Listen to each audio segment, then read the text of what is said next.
En primer lugar, bueno, saludar por supuesto a la ministra que está aquí presente y nuevamente dar mis excusas.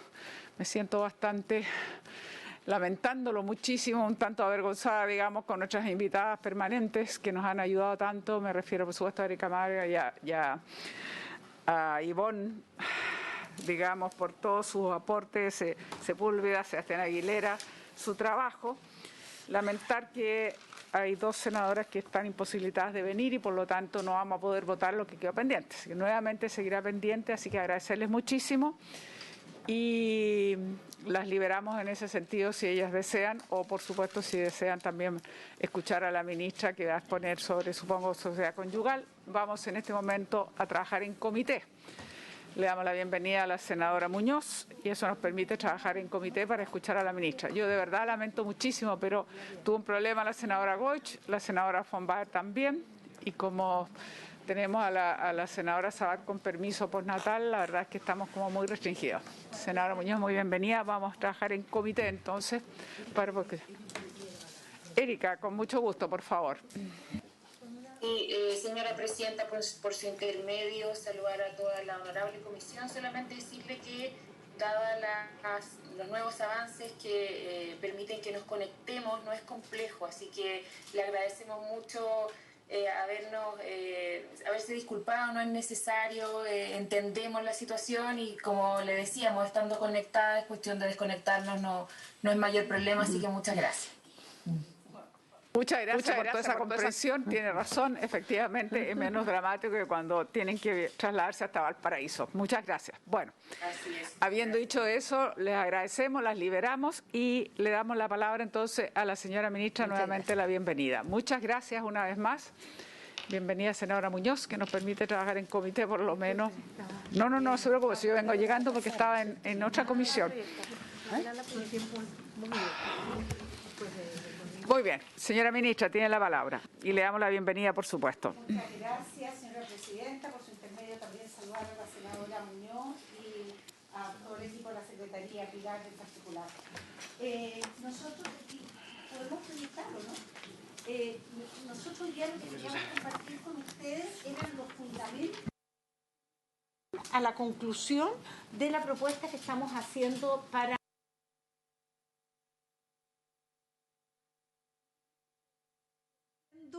que de forma transversal sí tenemos consenso de que debemos eliminar esta gran discriminación que continúa en nuestra legislación. Yo sé que nuestra propuesta genera algunos ruidos, pero por eso para nosotros es muy importante fundamentarla y expresarla y mostrarla a usted en qué nos basamos para llegar a esta conclusión. A mí me tocó en particular, como diputada, junto con esa época la diputada Muñoz, tramitar este proyecto. Fue una tramitación larga, engorrosa, y creo que la conclusión que se llegó en ese minuto también respondía a los tiempos que Chile vivía en esta materia con relación a la mujer. Pero sentimos que esta década que ha pasado también de alguna manera nos obliga a dar un paso más allá. Y es por eso que trajimos esta propuesta y le agradezco que me dé la oportunidad de explicarle por qué. Eso es lo que a mí más me interesa. Bueno, en Chile... ¿Qué le pasa a tú? Ya. Acá estamos mostrando, primero es bien importante manejar la realidad. En Chile, el año 2020, y esto ha sido similar en la última década, el 55,64% de las personas que contrajeron matrimonio lo hicieron bajo el régimen de sociedad conyugal. Y esta cifra, si usted mira los últimos 10 años, está siempre sobre el 50%. O sea, es la forma en que decían los chilenos y las chilenas, el régimen que deciden adoptar en el minuto en que se casan. De acuerdo al índice de prioridad social RM del año 2020, de las 6 comunas más vulnerables, el 70% de las personas se casó bajo el régimen de sociedad conyugal. Pero como contrapartida, en las 6 comunas menos vulnerables, el 75% de las personas se casa bajo el régimen de separación de bienes. Si uno mira la región metropolitana, cuando estamos hablando dónde definen el régimen de sociedad conyugal de forma prioritaria, en La Pintana, en Los Espejos, en Cerro Navia, en San Ramón, en María Pinto y en El Bosque. Bueno, aquí están todas las comunas, se los puedo dejar. ¿Dónde El 75% se casa con separación de bienes en Ñuñoa, en La Reina, en Lo Barnechea, en Providencia, en Las Condes y en Vitacura. Esto no es menor porque de alguna manera también nos refleja qué grupos de mujeres eligen por cuál de las dos opciones. La situación de la mujer que no trabaja remuneradamente en Chile. Hoy día, después de la pandemia también, el 53,1% de las mujeres que están en edad de trabajar remuneradamente, me gusta decir trabajar remuneradamente porque las mujeres trabajamos siempre, dentro, fuera del hogar, pero remuneradamente son el 53,1%. Esto va a variar porque antes de la pandemia habíamos llegado al 53, a la cifra histórica de inserción laboral, pero hoy día esta es la realidad, pero siempre hemos estado en el orden del 50%. La mujer que no trabaja remuneradamente no tiene patrimonio reservado, por lo que no tiene bienes que administrar. La reforma propuesta por el Ministerio de la Mujer la deja en una mejor situación que la que tiene actualmente, porque va a poder administrar conjuntamente los actos relevantes del haber social. O sea, esta propuesta a las mujeres que no trabajan remuneradamente las deja mucho mejor que lo que hay en la actualidad, porque esas mujeres no tienen patrimonio reservado.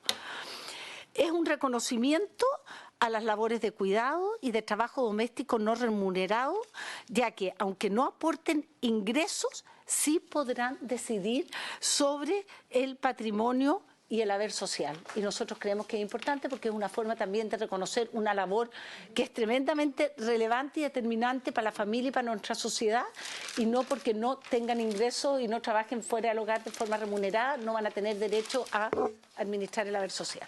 Ese es el punto que después es importante que usted se extienda, ministra, porque de parte de las inquietudes que ha surgido en esta comisión es porque como tenemos una cultura patriarcal tan arraigada, tan asentada, es bastante difícil, aunque usted diga de que van a administrar conjuntamente. La verdad es que esa mujer que no trabaja remuneradamente, que no tiene, por lo tanto, patrimonio, va a ser muy difícil, digamos, que su voz sea muy escuchada, porque naturalmente aquí hay una costumbre, como dije, muy acentuada de que siempre hace años que está esta cultura sentada en cuanto a que el hombre administra, es que sabe más, que tiene experiencia, el que aporta, el que trabaja remuneradamente, el que lleva, digamos, el ingreso a la casa, por lo tanto es bastante, comillas, no es del todo garantizado que efectivamente sea la administración conjunta. Es uno de los temas que nos preocupa porque, claro, al hacer esta administración conjunta se elimina el patrimonio reservado y ese es el tema que queríamos que se extendiera. Pero, importante. Senadora, yo entiendo y comparto su inquietud, pero la pregunta es, hoy día esa mujer...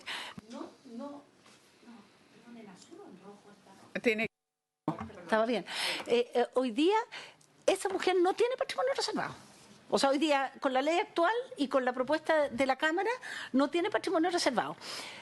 En esta nueva propuesta, la señal es clara. Ella va a tener que coadministrar. Efectivamente, al principio seguramente no va a ser fácil, pero él no va a poder tomar ciertas determinaciones sin que ella firme. O sea que ya está en una mucho mejor situación, porque hoy día él puede tomar la decisión que quiera sin que ella firme.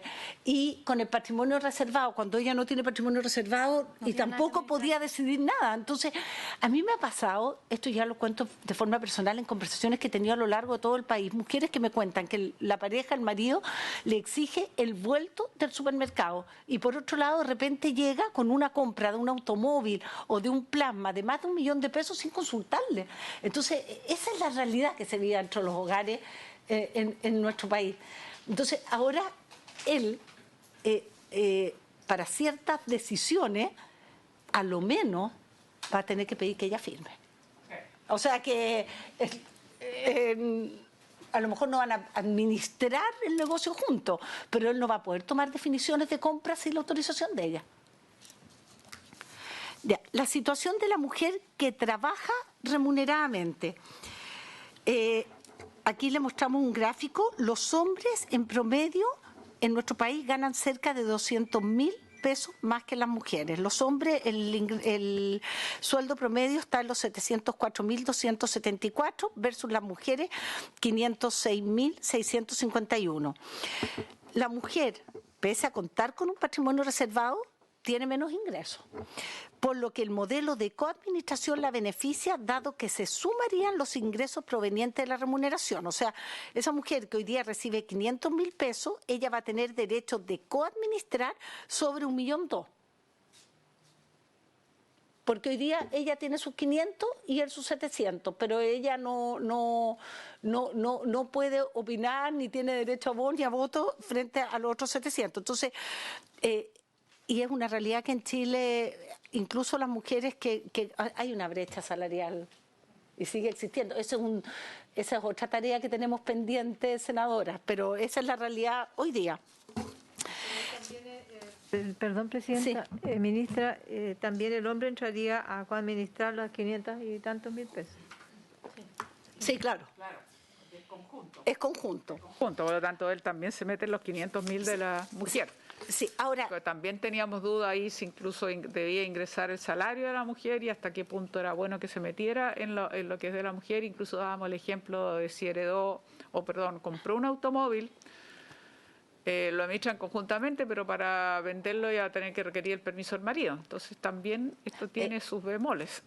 Sí, bueno, es que por eso trajimos varios ejemplos. Ahora trajimos ejemplos concretos de la vida cotidiana como para que los analicemos. Primero, la comparación entre las tres propuestas. ¿Es la próxima? Sí. Ya. La comparación entre las tres propuestas. Sobre la administración de la sociedad conyugal, en la legislación actual administra el marido. La que salió de la Cámara pueden elegir de común acuerdo si administra el marido o la mujer, y a falta de acuerdo hay administración conjunta. Y en la nueva la administran ambos cónyuges conjuntamente. O sea, de la Cámara ya salió la opción de la administración conjunta. En la administración de los bienes sociales, en la legislación actual corresponde al marido. En la Cámara corresponde al cónyuge administrador o ambos. Existen limitaciones a la administración como la prohibición a enajenar o gravar los bienes raíces sociales sin autorización y la enajenación de bienes muebles registrables. Y en la nueva corresponde a ambos cónyuges de manera indistinta para obligaciones propias de menos de 20 UTM. Nosotros pusimos 20 UTM, pero aquí estamos abiertos a reconsiderar. Estamos hablando de 1.250.000. Claro, que fue pensando en la suma de ese hogar en que ganan 500 y 700 más o menos. Pero estamos abiertos porque sabemos que esto genera controversia y nos dicen que a lo mejor puede ser muy engorroso, a lo mejor lo podríamos subir un poco. Pero la idea es que él no pueda hacer un gasto importante sin la autorización de ella. La prohibición de enajenar o grabar los... Perdón, una pregunta. Pero usted misma lo dijo, a ver, si en la cifra anterior el hombre gana APP, digamos, 700. estos son promedios, sí. 700 y la mujer 500, 1.050.000 es muy alto, porque él va a disponer, o sea, corresponde a lo que es Magnetita, o sea, por menos de 1 millón no va a ser así, conjunto. Entonces él puede decidir una compra que sea por 700.000, que es ni más ni menos que el sueldo completo incluso de él, el plasma que usted ponía al ejemplo. O ella de ella. Presidenta, si nos permite un poco lo que explica la ministra, digamos, el cálculo, claro. El micrófono, Tiene que prender. perdón. Ya. Y ahí le dejamos, exacto. Gracias, Presidenta. En el fondo lo que explicaba la ministra, claro, el cálculo acá de las 20 UTM fue efectivamente sumando el sueldo de ambos, y también hay que entender que esto es contraer obligaciones propias, es decir, por ejemplo, si el marido va a comprar el plasma y se endeuda en 36 cuotas, ahí necesariamente requiere la autorización de la otra cónyuge, es decir, de la mujer. Si él lo compra, por ejemplo, al contado, no habría problema. En el fondo aquí la lógica un poco es limitar la deuda, porque en el fondo estaría comprometiendo el patrimonio social, en definitiva el patrimonio de la familia. Y a su pregunta respecto al monto, bueno, efectivamente eso lo podemos evaluar, pero también hay que considerar que esto también tiene una operativa práctica. Necesitar el consentimiento de la otra parte podría ser, por ejemplo, a través de una escritura pública, un poder simple, dependiendo de qué tipo de acto jurídico sea. Entonces también en ese sentido pensamos en un monto, porque quizás si lo bajamos podría entrabar un poco la operativa práctica de este tipo de acto en el día a día. Eso un poco fue la lógica. Gracias, ministra, tiene la palabra. Seguimos. La administración de los bienes propios, bueno, en la legislación actual, aunque la dueña de estos bienes sea la mujer, los administra el marido. En la propuesta de la Cámara, la administración corresponde al cónyuge propietario y nosotros la nueva indicación lo dejamos tal cual sale de la Cámara, que la administración corresponde al cónyuge propietario. Patrimonio reservado, en la legislación actual solo tiene la mujer, en la Cámara solo para mujer cuando administra el hombre, si administra la mujer el hombre no puede tener patrimonio reservado, en la nuestra se elimina. Renuncia a los gananciales y beneficios de emolumento en la legislación actual solo para la mujer. En la Cámara permanecen siempre que exista administración unilateral, en la nuestra se elimina. Y régimen supletorio para matrimonio celebrado en el exterior, la legislación actual dice separación de bienes, en la Cámara dice sociedad conyugal y nosotros volvemos a la legislación actual, separación de bienes, y esto tiene una razón, que lo hablamos con justicia. Y se la va a explicar Javiera. Presidenta, a mí acá me gustaría hacer dos aclaraciones respecto a lo que explicó la ministra. Primero, respecto al patrimonio reservado, la renuncia a los gananciales y el beneficio de monumento. Y efectivamente, porque volvemos a la lógica actual que está establecida en el Código Civil de que los matrimonios celebrados en el extranjero se rijan por el régimen de separación de bienes. Como estaba comentando, el patrimonio reservado, la renuncia a los gananciales y el beneficio de monumento se establecen a propósito de que la mujer no puede administrar, como contraposición a esa situación. Entonces, como la mujer hoy en día no puede administrar, se le da su patrimonio reservado para que ella pueda administrar solo ese patrimonio respecto a lo que ingrese de lo que ella trabaja. ¿Ya? Esa es una situación. Y la renuncia a los gananciales opera en el fondo cuando hay una administración en el fondo del marido en que el patrimonio de la sociedad conyugal al momento de la disolución hay más deudas. La mujer podría renunciar a los gananciales, si es que no hay en este caso, por ejemplo, y ya se queda solo con su patrimonio reservado, porque su patrimonio reservado, si fue bien administrado, digamos, podría ser superior al monto que quedaría en el fondo del patrimonio social. ¿Se entiende? Por ejemplo, si en el patrimonio social, al momento de la liquidación, se tiene que liquidar la sociedad conyugal. Entonces, cuando se sacan los cálculos, el patrimonio social, por ejemplo, voy a dar un ejemplo matemático para poder entenderlo. Quedó, por ejemplo, no sé, 500 pesos, y el patrimonio reservado de la mujer quedaron 1.000 pesos, a ella le conviene quedarse con su patrimonio reservado, obviamente, porque es mayor. Por tanto, ella renuncia a los gananciales, no se hace cargo, no se queda con ese patrimonio social y se quedaría solo con su patrimonio reservado. Y por otro lado, también está el beneficio de monumento, que lo que permite es limitar la contribución que tendría la mujer al momento de las deudas. Y le permite limitar hasta el 50%. A ella también tiene que sacar un cálculo, efectivamente, si el patrimonio social, en qué monto quedó, y si es que ella es superior, le conviene también limitar en el fondo el aporte a las deudas que quedaron en el patrimonio social. Entonces, como conceptualmente es importante entender que estas tres instituciones están establecidas como contraposición a que la mujer no puede administrar. Por tanto, si la mujer puede administrar, necesariamente y jurídicamente se hace necesario eliminar estas tres instituciones, ¿ya? Y por eso también hacemos la salvedad de que en el texto aprobado en la Cámara de Diputados, que se establece la posibilidad en el fondo que puedan elegir de común acuerdo si administra el marido, la mujer o si coadministran, y si nada se hizo, habría una coadministración obligatoria.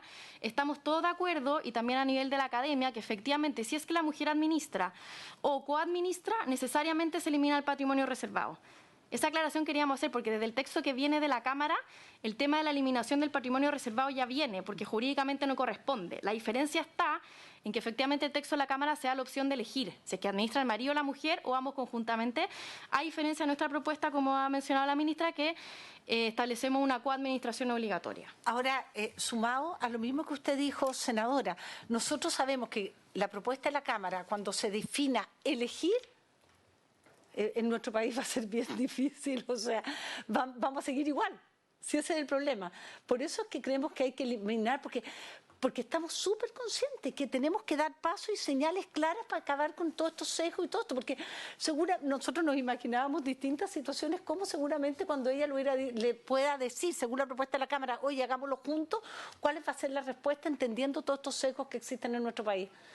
Ahora, pero a mí me interesa, Javi, que le expliques por qué volvimos a la separación de bienes en el caso de matrimonio en el exterior. Ya, acá hacer una precisión que es más bien práctica, ¿ya? Porque en el fondo hay que entender que un matrimonio que está celebrado en el extranjero, por regla general es válido en Chile si se cumplió los requisitos de forma y fondo, pero si no se inscribe, es posible, o sea, no es posible, sino que lo que va a ocurrir es que si no se inscribe en Chile, los terceros no van a estar en conocimiento de que ese matrimonio existe, ¿ya? Entonces acá esto se establece en el fondo como por una protección a los terceros. Entonces acá lo que ocurriría que las reglas de la sociedad conyugal le serían aplicables en Chile desde el principio, antes de suscribir este matrimonio en el registro civil, y esto en el fondo sería antes de que las demás personas estén en condiciones de conocer la existencia de este matrimonio y antes de que los propios cónyuges, por ejemplo, tengan la oportunidad de elegir en qué régimen patrimonial se quieren casar. Por tanto, si bien es correcto y nosotros entendemos la lógica del legislador de que ante el silencio de las partes se promueva un régimen en el fondo matrimonial basado en la existencia de comunidad, nosotros creemos que en este caso los matrimonios celebrados en el extranjero, por las dificultades prácticas que pueden tener y conllevar, especialmente respecto a terceros acreedores, sugerimos de que se mantenga la legislación actual, digamos, que sea separación de bienes y no sociedad conyugal. Eso es. Ya, y los casos prácticos, que es la última lámina que trajimos, es ¿qué pasa cuando una mujer solicita tarjeta en casa comercial? En la legislación actual, el diputado y la propuesta de ahora, hay que acreditar renta. Si la mujer pide crédito financiero, según la legislación actual, tiene que pedir autorización al marido. En el texto de la Cámara piden... ¿qué? Aquí solamente hace la salvedad de lo que está explicando la ministra, que en los dos primeros casos quisimos poner ejemplos respecto de lo que ocurre en la práctica. Porque acá en el caso cuando la mujer pide un crédito financiero, si bien legalmente no hay ninguna restricción para que ella lo haga, lo que ocurre es que la institución financiera hace un análisis de riesgo y lo que sí estaría ocurriendo en la práctica, porque no han llegado varios casos, que algunas instituciones financieras estarían pidiendo la autorización del marido para otorgarle ese crédito financiero, siendo que eso no es un requisito legal. Pero lo piden, ¿ah? Los bancos lo piden, sí.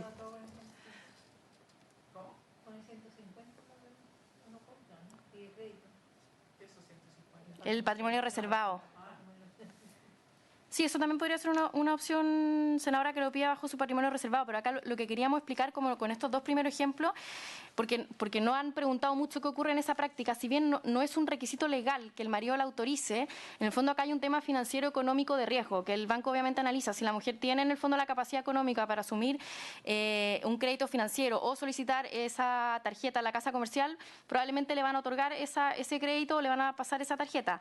Pero sí ocurre también que solicitan requisitos adicionales que no están establecidos en la ley, y a mujeres casadas en sociedad conyugal, solo por el hecho de estar casadas en sociedad conyugal, algunas sí le piden la autorización del marido, aunque no sea un requisito legal. Eso es lo que pasa para tenerlo como práctica. antecedente, claro. Después, frente al crédito hipotecario, como es un bien social, en los tres casos hay que pedir consentimiento al otro cónyuge. Eso no cambia. Sí. Sí. Ya, el sueldo de la mujer y lo que adquiere con él, en la legislación actual forma parte de su patrimonio reservado y el marido no tiene acceso a él. En el texto de la Cámara, si el marido administra se encuentra en la situación de la ley vigente, el sueldo entraría al haber social en caso de coadministración o que administre ella, ya que no existe patrimonio reservado. Y en la propuesta nuestra, el sueldo entraría al haber social y en consecuencia se rige por la regla general en que existiría administración conjunta cuando se requiera. Pero acá también es bien importante explicar que en la práctica no es que nadie se meta en el sueldo del otro.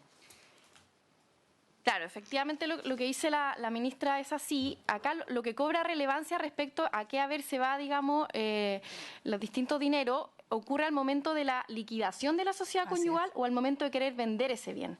Porque en ese momento, cuando están establecidas las restricciones, lo que gane la mujer o el hombre en el día a día, si bien conceptualmente entraría en el haber social, si ella lo quiere gastar o comprar algo, en principio ya no tendría limitaciones, salvo, por ejemplo, las limitaciones generales que hoy están establecidas en el Código Civil, que nosotros mantenemos, que es, por ejemplo, enajenación de bienes raíces.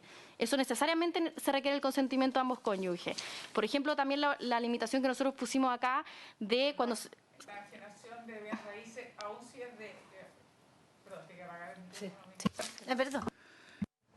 Enajenación de bien raíz, por ejemplo, si es de ella, ¿tendría que tener la autorización del marido? Si ella heredó una casa, es de ella, pero quiere enajenar esa casa, ¿tendría que tener la autorización del marido? Senadora, depende del tipo de bien de que se trate. Si es un bien propio de ella, no requiere la autorización del marido. Si es un bien social, requiere la autorización del marido, lo mismo que si fuera el marido al revés, viceversa. Cuando hablamos de bien social, significa que ambos han contribuido a comprarlo. Exacto. Que lo compraron una vez que se casan. Y acá, y acá es importante señalar también lo que decía la profesora Latrop la semana pasada, que la administración es indistinta y solamente es común para los bienes de relevancia. Por ejemplo, los 500.000 pesos ella los va a poder administrar libremente si ese es su sueldo. Para los actos relevantes, más de 1 millón de pesos, lo que le estábamos diciendo antes, que como dijo la ministra, estamos dispuestos a evaluar, ahí se requeriría el consentimiento. Pero es muy importante señalar que eso es la administración indistinta en primer lugar y conjunta para los actos relevantes.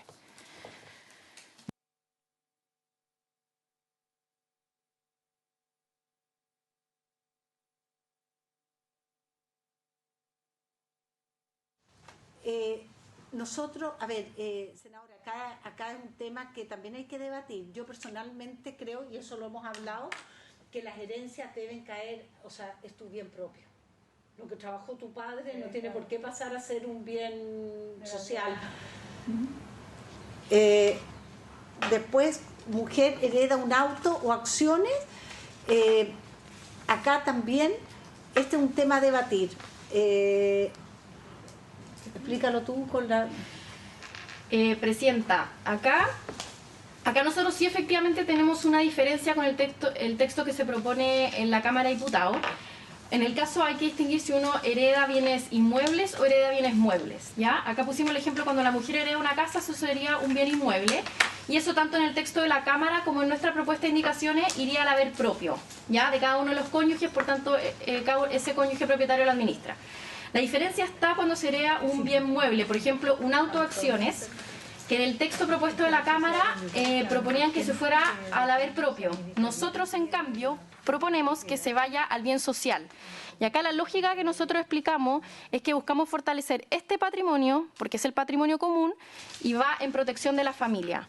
Pero como dice la ministra, esto es algo, por supuesto, que está abierto a discusión y que se puede cambiar, digamos. Es una decisión que nosotros tomamos por la lógica, como explico, del tema del patrimonio común y de la familia, pero es algo debatible.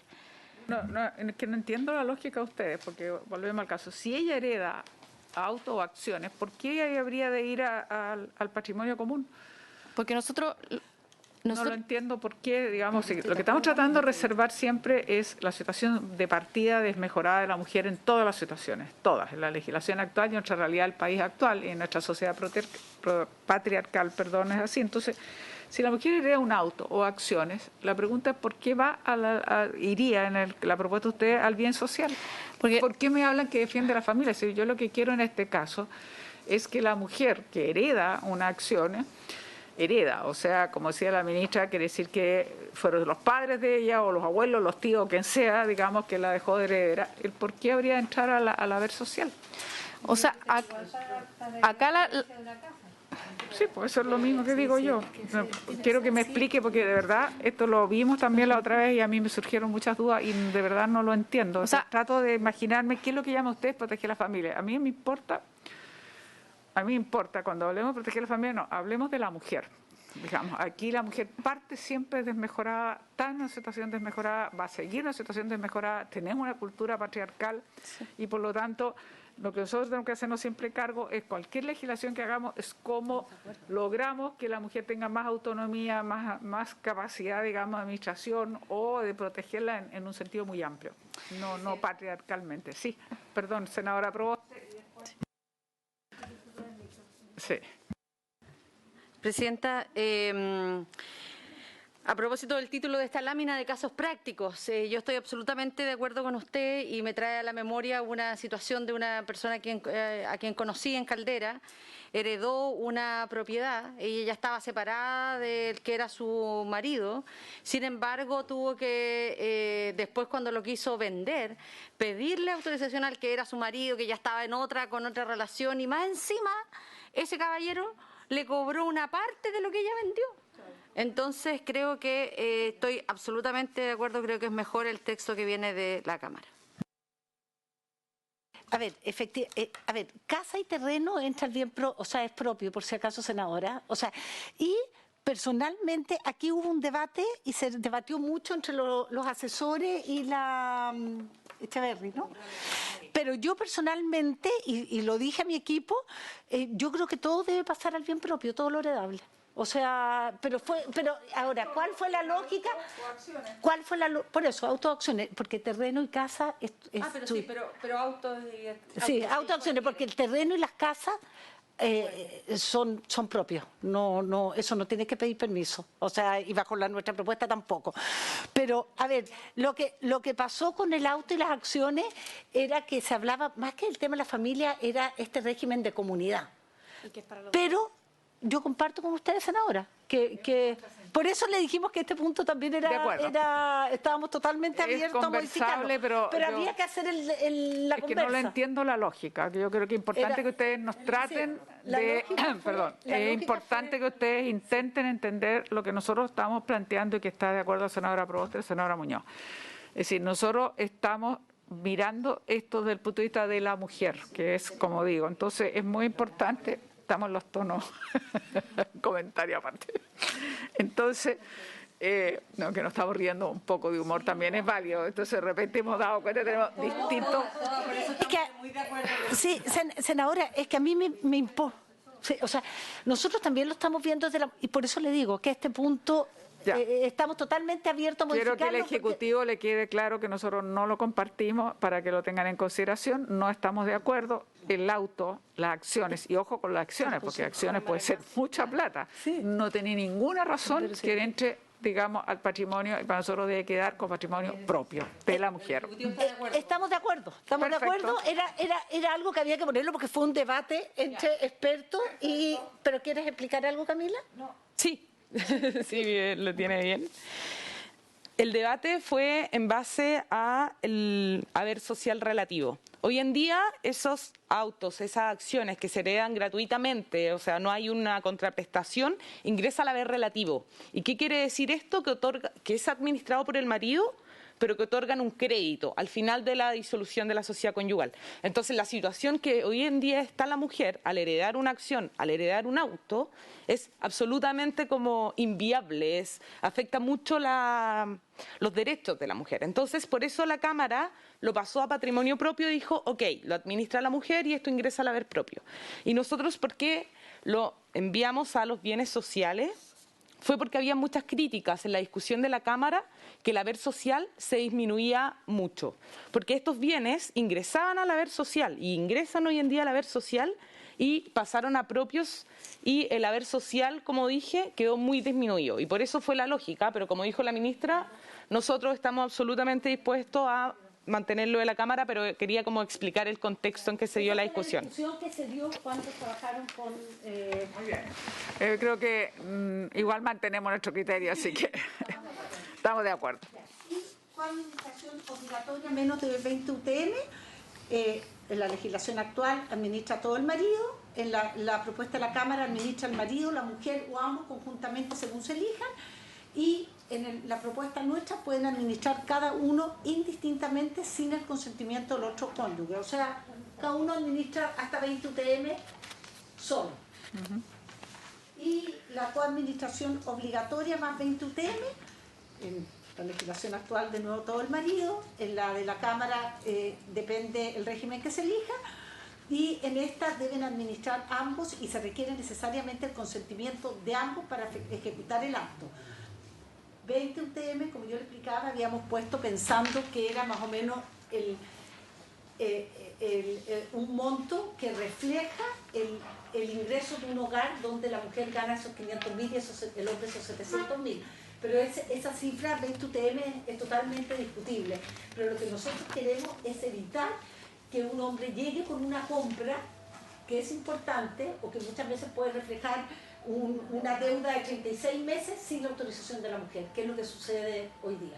Hoy día se endeuda y después la mujer se encuentra que debe durante 3 años una plata porque ella ni siquiera supo cuando él se endeudó. En este caso, él ya no podría hacerlo.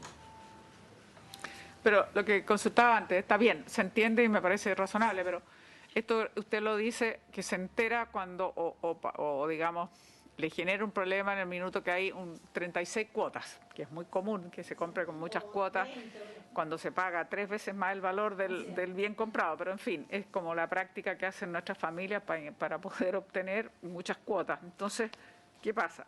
Se entera porque queda esa deuda y la involucra a ella, pero si él pagara, el ejemplo que dábamos, algo que le cuesta 950.000, como 20 UTM es de 1.050.000 hacia arriba, si él se endeuda con 900.000, lo puede hacer simplemente, ella ni tiene arte ni parte. O sea, él puede llegar con su televisor que le costó 950.000 y la mujer no tiene nada que decir porque ahí no hay ninguna administración conjunta, es decisión de él. No, pero por eso hay que poner un límite. Claro, pero por eso estoy diciendo que ese límite puede ser complejo y lo tenemos que revisar, porque a mí me parece que dado el nivel de ingreso de nuestra familia, ustedes sumaron hombre y señor, pero dado el nivel de ingreso, lo que gana en este país promedio la familia es menor que eso. Entonces, sería bueno revisarlo. No, eso revisarlo. Ahora, es importante para la senadora Proboste, que se unió después, mirar las 2 primeras láminas, cuál es la realidad en Chile hoy día, quiénes son. Tratamos de buscar el perfil de quiénes son las parejas o el perfil de mujeres que hoy día se casan con sociedad conyugal, porque aquellas mujeres que tienen patrimonios más altos, hoy día el régimen que usan es separación de bienes, esa es la verdad. Sí, eso es cierto, es una realidad. No, lo tenemos todo acorde. Todas las comunas del sector oriente entonces, para arriba son todas. Hay excepciones de repente. Hay excepciones, pero en general. La mayoría es 75. Pero ella tiene. Yo me casé en sociedad conyugal, pero después me separé totalmente. Hay un tema generacional, pero generalmente los jóvenes hoy en día... Yo ni siquiera me acuerdo, total, me da lo mismo que me anulé las 2 veces y no tengo idea.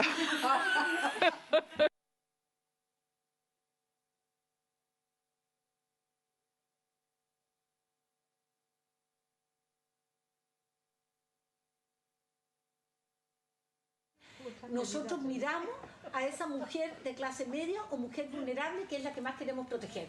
Porque por último hay otras mujeres, si ya tienen más educación, tienen más herramientas, o si van a administrar tendrán que ejercer su liderazgo.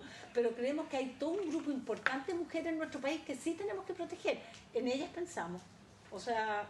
Sí, ministra, le aprovecho al tiro de decir que en las sesiones anteriores nosotros le dijimos que aquí hay una falla muy fuerte nuestra como Estado. Sí. No hablo del Ministerio, sino del Estado, en sentido de la falta de información, la falta de pedagogía, la falta de conocimiento. La gente no tiene idea.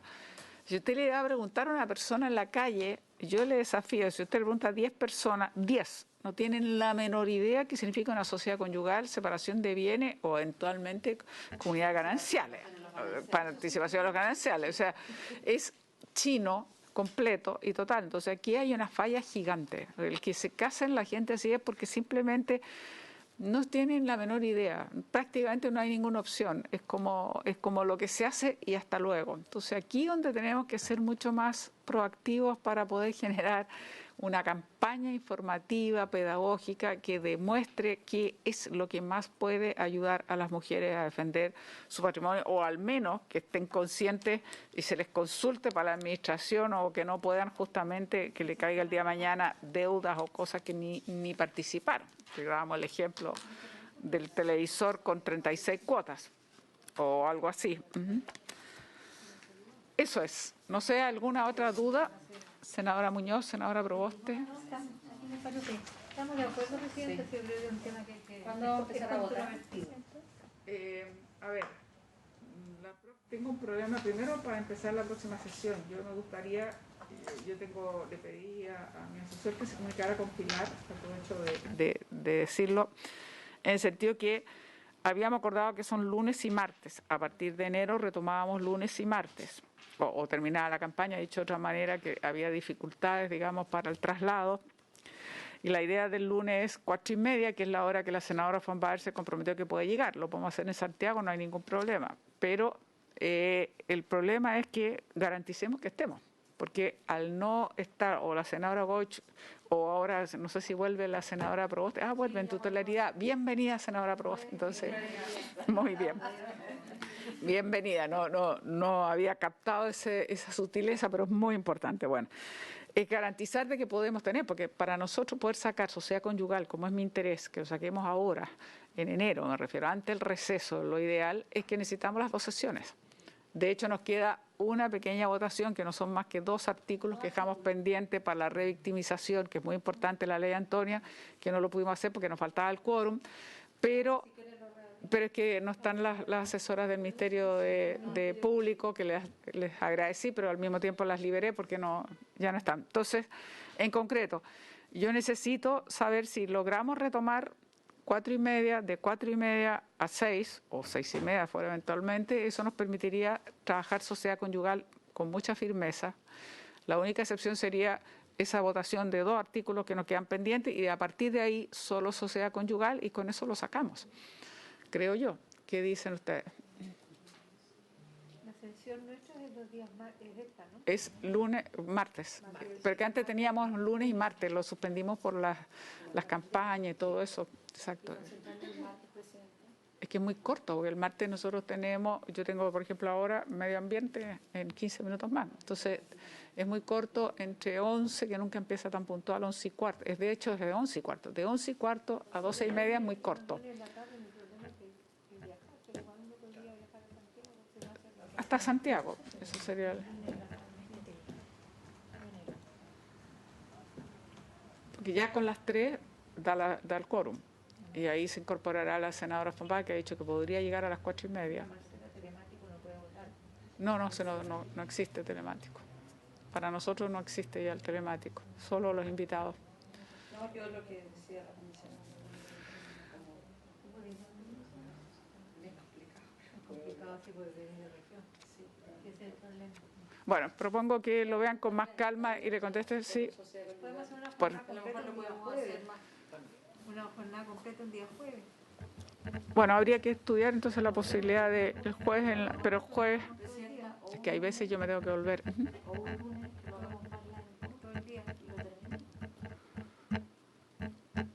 A ver, ¿qué es lo que tenemos que escuchar más personas o todavía no? ¿En qué estamos? Yo ya me perdí en la...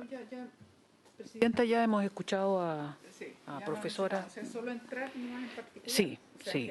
No sé si usted va a bastar la indicación del Ejecutivo o va a permitir que las senadoras presenten alguna propuesta.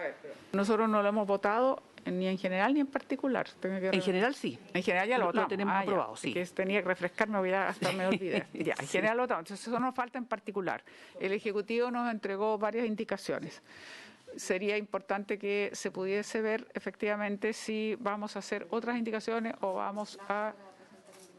Claro, o plazo para indicaciones. No hemos pedido plazo para indicaciones. Porque es un plazo interno. Perdón, Presidenta, sería un plazo interno, porque estamos autorizados a discutirlo en general y en particular, por lo tanto, sería un plazo interno. El Ejecutivo ya presentó sus indicaciones, que son 101 indicaciones.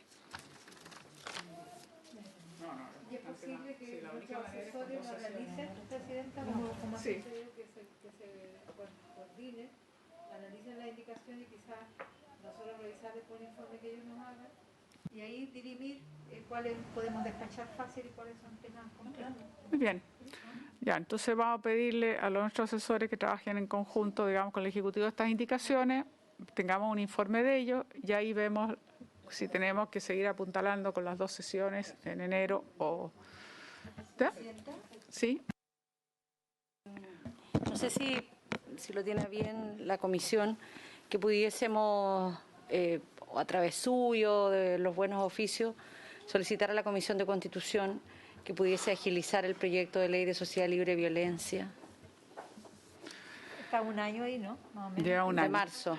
¿De marzo este año? Sí, Sí, estoy de te acuerdo. lo digo porque creo que además las situaciones que hemos vivido de manera muy dolorosa de los últimos femicidios en este tiempo, 40 era la cifra que teníamos, 5 en este último mes, creo que requiere de un esfuerzo para poder sacar adelante esta iniciativa. Yo estoy muy de acuerdo con la zona de Proboste, que tenemos que hacer un oficio a la Comisión de Constitución, una vez más, ya lo hemos hecho, pero lo vamos a hacer. Independientemente de eso, yo había dejado para el final justamente de plantearle a la ministra, no solo que estamos viendo incremento de los femicidios que ha sido muy dramático, sino que es la situación del caso exacto. Entonces, la pregunta es, ¿cómo es posible que personas que ya tenían antecedentes, que incluso estaban cumpliendo pena, que puedan salir? Ya sé que se dijo que había sido un error de gendarmería, pero no creo que no basta con eso. Quiero saber con la situación exacta cómo se puede permitir que una persona que estuvo incluso presa, cumpliendo pena por por femicidio anterior, pueda haber salido, y tenemos el resultado que tenemos, que es muy dramático. Entonces, y ya tenemos dos ocasiones, el caso Ámbar el primero y este es el segundo caso. Entonces, la pregunta es para el Ejecutivo, ¿qué hacemos? No es posible, ministra, de verdad no es posible. Hemos tenido que ver otros casos dramáticos, digamos, pero digamos, estos casos específicos que a mí me importa mucho es porque ya hay antecedentes, han cumplido pena, han estado encarcelados incluso. Entonces la gran pregunta es cómo es posible que puedan salir en libertad o qué hacemos al respecto. A raíz de eso mismo, ese día citamos al CIF de forma extraordinaria y al día siguiente tuvimos una reunión con el fiscal nacional y el ministro de Justicia. Efectivamente, el sistema una vez más falló. Nosotros hace tiempo que venimos haciendo la alerta de cómo puede ser que no cumplan de manera efectiva aquellos agresores que tienen condena por motivos como el que tenía y en el caso de Ámbar. Pero ahí se contrapone con un tema de derechos humanos, lo que nos explicaba el Ministerio de Justicia y el Ministerio Público, que cuando hay buena conducta y hay una serie de cosas, todas las personas, independientemente cuál haya sido la condena, tienen, por todos los tratados que tenemos en materia de derechos humanos, el derecho le cuento lo que yo no soy abogada, pero le explico lo que... Bueno, entonces sí vimos que se pueden ajustar las normas para poder tener esos derechos, y eso es lo que se está revisando hoy día. Y también vimos que cuando le hacen el perfil psiquiátrico, hoy día no se usa, o sea, no se considera que el agresor de género, el violento en materia de género, es un perfil psicópata. Tuvimos una conversación larga el otro día con Fiscalía, con todos los integrantes, y se va a revisar para ver que ese perfil tenga un enfoque de género que hoy día el sistema no tiene. A ver, yo comparto con ustedes, es inconcebible pensar... Ahora, en el caso particular de fue un error de un gendarme que abrió la puerta, bueno, eso se lo dio de baja, se está haciendo una investigación, hay todo lo sumario, pero sí hay un problema estructural, que estas personas se les concede ciertas libertades sin considerar que a lo mejor son personas que no tienen ninguna capacidad de repararse, porque es una psicopatía que no responde a lo mismo que una persona que roba un supermercado y se utilizan las mismas herramientas, ¿me explico? Entonces, se generó una mesa, de hecho estoy citada el próximo lunes, ¿no? Sí. Sí, por favor. Como señala efectivamente la ministra, este es un tema que nosotros nos estamos ocupando hace mucho tiempo. Y claro, habíamos puesto más el ojo en la libertad condicional, pero en el caso puntual se trata de beneficio intrapenitenciario, que es para reincorporar a este sujeto que le quedaban 2 años aproximadamente de condena a la vida en sociedad. Entonces a él se le entregó la salida dominical, porque lo que nos señalaba Gendarmería, que cuando una persona queda libre, o sea, cumple su condena, es muy difícil como que no vuelva a reincidir. Entonces, por tratados internacionales se le otorgan estos permisos. Y hasta ahí estamos perfectos, pero como señalaba la ministra, hay temas que son mucho más complejos, que son los casos de las psicopatías. Y a estos sujetos se le hace un test que se llama SARA, que mide el riesgo, pero es una cuestión súper uniforme y no se hace el análisis en el caso concreto como el de este sujeto. Entonces vamos a empezar a trabajar, la ministra tiene reunión el lunes, nosotros también nos vamos a reunir el jueves con todas las instituciones, que es el Ministerio Público, la PDI, Gendarmería, el Ministerio de Justicia, porque evidentemente tenemos que volver a analizar la entrega de beneficio intrapenitenciario y ya no solo la libertad condicional, que la libertad condicional ahora hace muy poco, o sea, no me acuerdo bien el año, puede haber sido el 2018, se introdujeron nuevos requisitos para optar 2/3, ¿no? Sí, a la libertad condicional. Y otra serie de requisitos que son un análisis psicosocial un poquito más acabado de lo que se hace para entregar los beneficios intrapenitenciarios. Entonces queremos apuntar en esa línea y estamos trabajando con todas las instituciones muy coordinadas y también el tema de los protocolos, porque en este caso vimos que falló la intercomunicación entre las distintas instituciones, o sea, PDI, Fiscalía, y como que se estuvieron, o sea, se entramparon y probablemente se hubiera evitado si ellos hubieran estado mejor. Claro, se perdieron una serie de horas. Sí. Eso fue una cosa increíble. No, sí, he tenido varias reuniones a raíz de esto y el sistema falló, y también acá nosotros tenemos que exigir que se avance en una coordinación entre las distintas instituciones. Sí, por eso el informe del Banco Mundial, nosotros pedimos un informe, el informe del Banco Mundial ha dicho la urgencia. Chile, una de las brechas que tenemos es esa. Resulta que el fiscal no tomó, cuando Gendarmería lo llama y le dice a Fiscalía de que se fugó, no sé, el fiscal dice esto no es de mi incumbencia, porque la fuga no era un delito. Claro, pues cualquiera no puedo creer. Bueno, efectivamente, bajo la legislación chilena, la fuga no había sido un delito. Entonces, ahí se empiezan a perder horas. Entonces, también estamos revisando todo eso. Ya se citó esta mesa de trabajo que la va a liderar Justicia, precisamente porque le dijimos, ¿sabe qué? Ya estamos hablando de vidas. Yo no sabía que la fuga no era un delito. La fuga no es un delito. No es un delito en Chile. A ver, senadora, hay una interpretación a nuestro juicio errada. El Ministerio Público señala que la fuga no es delito porque no está en el Código Procesal Penal, o sea, ni en el Código Penal. Pero el desacato está contemplado en el Código Procesal Civil, donde se establece que es un delito. Y el Ministerio Público dijo que no era un delito y que por eso ellos no habían procedido inmediatamente a activar a las policías. Pero el Ministerio de Justicia y nosotros también discrepamos de esa postura. Nosotros consideramos que la legislación hoy día lo regula, que es el delito de desacato y que deberían haberse activado los mecanismos. Pero claro, hay un problema de interpretación, como decía la ministra, y vamos a trabajar en eso y va a ser una de nuestras prioridades, porque no puede ser que sobre temas tan relevantes como que un hombre se escapó de la cárcel existan distintas interpretaciones. Evidentemente hay un delito. Entonces, y ahí se perdieron 8 horas. Apagar su micrófono. Es muy extraño porque si usted quebranta una pena, ¿cómo no va a ser un delito? Bueno, si nosotros pensamos igual. Senadora Proboste. Presidenta, yo creo que es bien importante la información que plantea la ministra y que bueno que ocurra esta mesa, en este espacio de coordinación. Pero creo dos cosas, que sería muy importante para la Comisión tener el informe del Banco Mundial que refleja estas brechas en materia de coordinación. Segundo, a propósito de este último caso en donde este femicida llevaba a su víctima en la cajuela del auto con destino al norte del país y fue interceptado en la ciudad de Copiapó.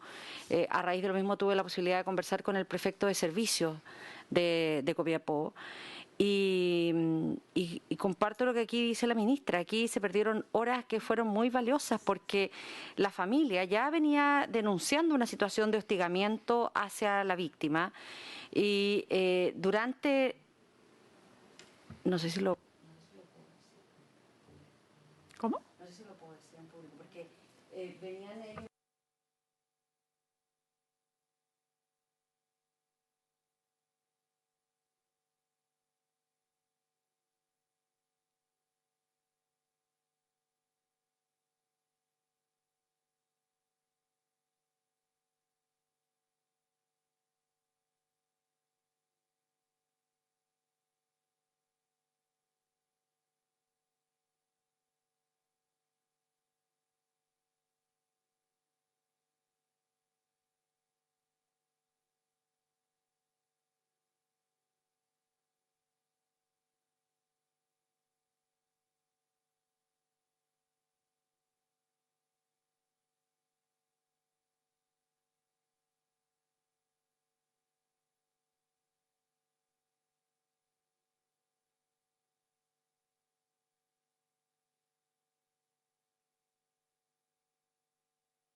Nos ha pasado a nosotros en Copiapó, en Atacama, frente a las denuncias de extravío de personas. Cuando se extravió la mujer que era de nacionalidad boliviana, lo que se dijo es que tenía un amante y que había pasado por un paso no habilitado. Y la verdad, la señora dejó a su hijo en la mañana en el jardín infantil y tuvo la desdichada fortuna de subirse a un colectivo que era conducido por un asesino de mujeres. Y no se investigó. Su caso quedó al descubierto cuando una geóloga haciendo trabajo de geología descubrió parte de los restos.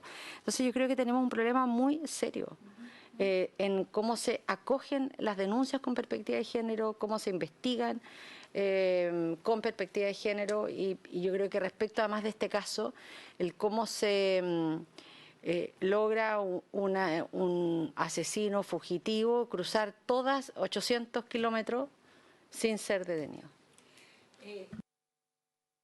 Ante lo que dice la senadora Proboste, que ese fue uno de los temas que se trató con Gendarmería. Hoy día existen herramientas para hacer análisis de los perfiles con perspectiva de género que no se están utilizando. No se están utilizando porque Chile no ha...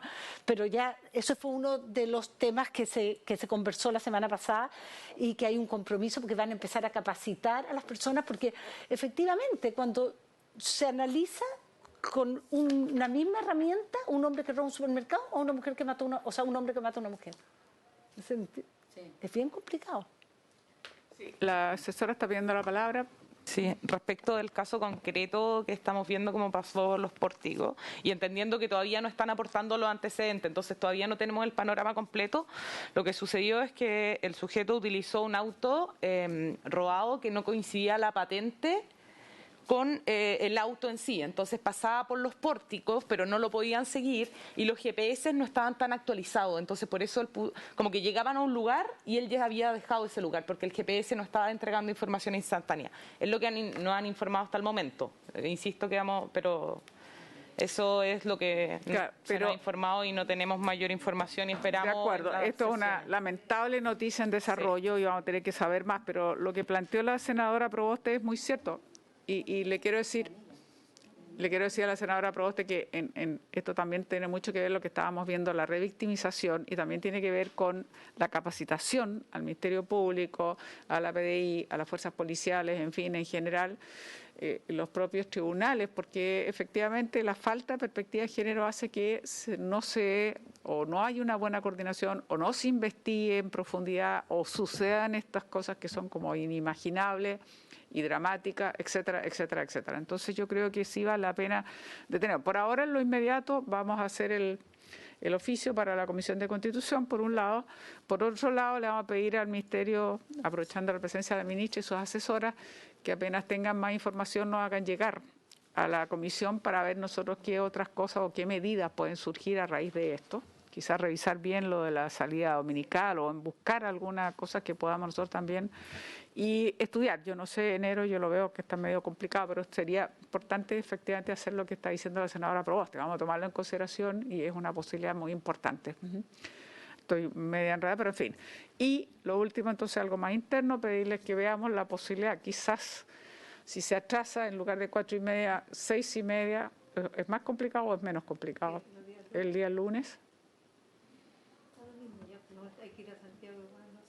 No, es que estaba pensando si es 6:30 y yo en general domingo, por distintas razones más bien familiares, estoy allá, en Santiago, pero me puedo trasladar el lunes en la tarde y llegar acá y lo hacemos acá, la sesión. ¿Las dos están acá el lunes a 6:30 o no? Yana, que viene del norte.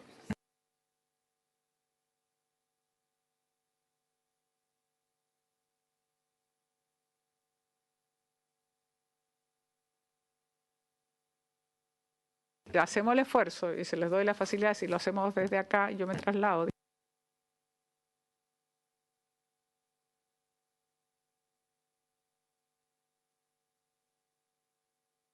6 a 8 lo hacemos en Valparaíso. Y así por lo menos.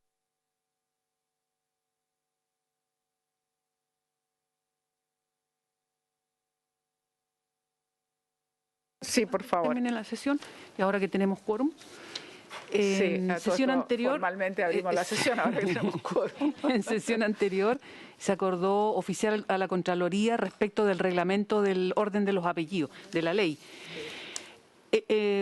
El Ministerio de Justicia en octubre nos había informado que esto estaba en Contraloría y que esperaba que con pronta agilidad saliera el reglamento.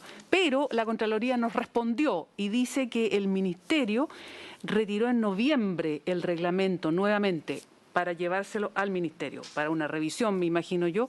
Aquí nos mandaron todos los documentos, dice documento retirado sin tramitar por medio del oficio número tanto del Ministerio de Justicia. O sea, el reglamento para el orden de los apellidos volvió de nuevo al Ministerio de Justicia. Es para que ustedes sepan. Ergo, va a haber que oficiarle al Ministerio de Justicia que por favor, digamos, ya se apuren. Eso es una cosa. Y perfecto. Habíamos acordado que se volvía a oficiar a la generala, ya no me acuerdo el nombre, siempre se me olvida.